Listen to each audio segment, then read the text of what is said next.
Today we're talking about prime and composite numbers, and your learning goal is just to be able to identify prime and composite numbers. You don't have a foldable for today's lecture, so just make sure that you're taking complete notes. I'm also color coding as I go, so if you would like to take a moment and pause and pick up some pencils or some colored pens, feel free to do that. First of all, a prime number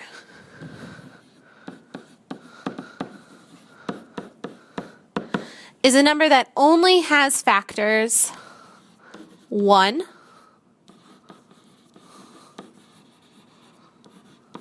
and itself.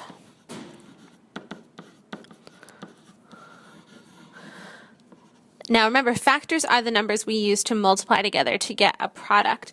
So an example would be the number 11. 11 can only be solved for if we multiply the number 1 times 11 itself. Some other examples are 5, 7, 3. All of these numbers can only be multiplied by 1 in order to equal themselves.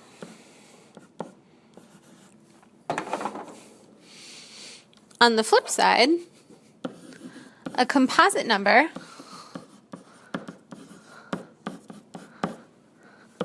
can be made up of factors other than 1 and itself. So it has factors other than the number 1 and itself. Some strong examples of these would be the number 6. 6 is a composite number because not only can it be solved by multiplying 1 times 6, but it can also be solved for by multiplying 2 times 3.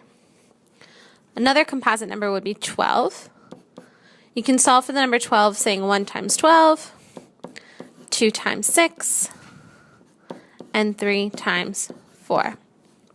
So there are definitely many other factors besides the number 1 and itself. 2 quick side notes. The number 1 is neither prime or composite.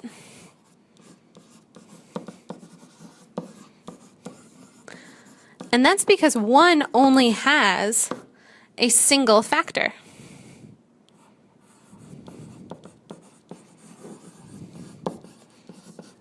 And that's itself, which is the number 1. Also, 2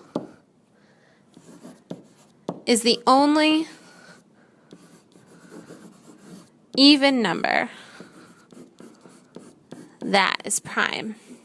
And that's because all other even numbers have factors other than 1 in itself, because it definitely has a factor of 2. Your proof for today's lecture is to make sure you identify the following numbers as prime or composite. There are 4 numbers there. I want you to do all 4. And if you choose to say that a number is composite, please come up with at least 2 factors for that number.